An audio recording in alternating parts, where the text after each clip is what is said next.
So, I mean, while you're thinking, and if you find it, just go ahead and feel free to say it. But this question, because it comes up a lot, I think you have a very keen sense and awareness of justice, Lizzie. As a matter of fact, I think that while I think some of the positions you hold are very flawed, I think there's a very solid foundation of truth within it. Like, for example, you said that you were pro BLM. Now, Yes. I believe that Black Lives Matter too, but I don't think you have a worldview that comports with that profession. Black lives don't matter in atheism any more than snails or horses or dogs or rocks or dirt. It's just a black life is another a random result of evolutionary processes that didn't have it in mind. In my worldview, Black lives matter. All black lives for that part. All black lives. And that would be a point I would really press you on there. I think Are you comparing black people to snails? No, I was saying your worldview does that, not mine. My worldview doesn't do that. Sure it does. Your worldview says that all of us are just random results of evolutionary processes that don't have us in mind, so there's no difference from your worldview as an atheist between a snail and a black man. Now, I think that's deplorable. I think the black man's in the image of God and is highly valuable and very different than snails, but you're an atheist.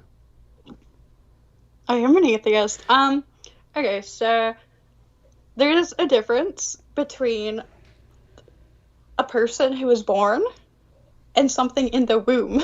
Like, what's the something in the womb? A fetus. Isn't it the same human that is born?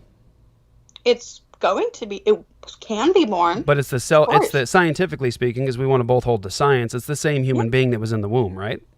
Yeah. So the difference for you, I mean, this has helped me to understand your position a little more. So the difference for you is passing through the vaginal canal makes you valuable.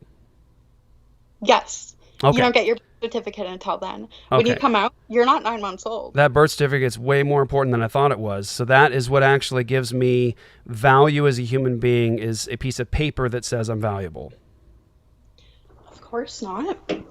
But in the legal eyes, and yeah, I know. Once again, I've watched your debates. You argue because slavery was legal, so it must be morally okay. Well, that's a good point. I mean, what would you say to that? I mean, there was a point in our history where people said that, I know it looks like a person, it's not a person, it's a black man. I can oppress him. He's not fully... They did say that blacks were not fully developed. And by the way, it was the Christian worldview that did away with slavery. And everywhere the Christian worldview goes, we stomp out slavery wherever we find it. But ultimately, there was, of course, a perspective that says the black man is actually less than. And I think that's wicked and deplorable. And so did the abolitionist Christians who fought against it.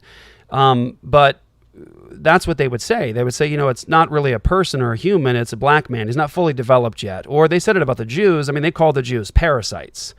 And so that was the same argument that destroyed the Jews and black people. And so what would you say to that? It's not a fully developed human yet. We're in a very different time now. Thanks to the Christian worldview. True. Thanks to Christianity, not atheism. It was, by the way, just think about this, Lizzie, and this is a loving, humble nudge to you. It isn't atheism that does away with slavery. It's Christianity that says all of us are made in the image of God, all of us are created equal, and there's absolute standards above all of our heads that we must hold to. In atheism, there's really no problem with one tribe oppressing another tribe. All of us are in this cosmically indifferent universe. There's no ultimate anything. Just because I don't believe in God doesn't mean I think the world has no meaning. I mean, obviously, I don't think we're gonna die and go anywhere. I don't think. How does the world have meaning if there was no purposer behind it? Honestly, I don't exactly know.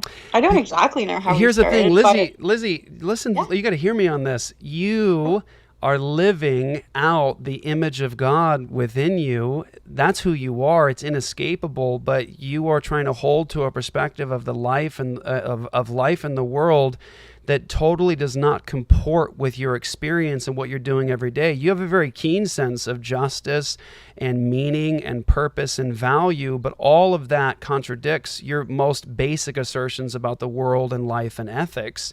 Because as an atheist, you can't hold those atheistic principles together with the way that you're living every day. You say Black Lives Matter, and so do I, because they do. I actually say that all Black Lives Matter. You believe some Black Lives Matter. But I don't believe some lives matter. Oh, you do. When did I say that? Well, you don't believe the Black lives in the womb matter. Exactly. I don't believe if something is in someone's body and they do not want it, they should be able to remove it. It doesn't matter what race. We're talking about, I thought we were talking about science, though. It's not just something. Scientifically, it's a human being. It's a distinct human being, distinct from the person who is carrying it. And so we're talking about as a human being. A human fetus, yeah. Yeah, and fetus is Latin. It means baby, but we're talking about a human. Yeah, but once again, here it doesn't, whatever. So just consider that in terms of you and I both agree that Black Lives Matter. That those human beings who are Black have very, very high value and dignity, and we should respect them. Now, again, I believe that all Black Lives Matter, but I have a worldview that can make sense of that. And your atheism doesn't allow you to really make sense of that claim that Black Lives Matter, because what are Black lives other than just other random results of evolutionary processes? I mean, why should I care about any color of protoplasm? It's protoplasm.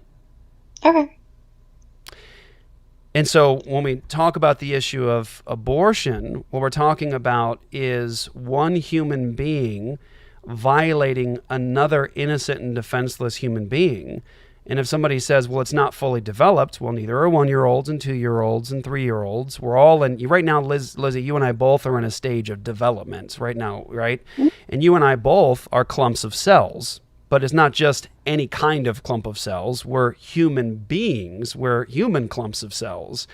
We have dignity and worth and purpose and value, and your atheism militates kind of against what you're doing. And what I would suggest to you just to think about is the problem isn't simply, a problem of reasoning. It's a problem of rebellion. It's a problem of sin. And it's only peace with God that's going to solve that, and that's through faith in Christ. And so what I'm going to say to you is it's faith in Christ that not only reconciles you to peace with God as a gift through what he's accomplished on the cross and through his resurrection, but when you come to Christ, Lizzie, you'll have a worldview that comports with what you're doing. Okay.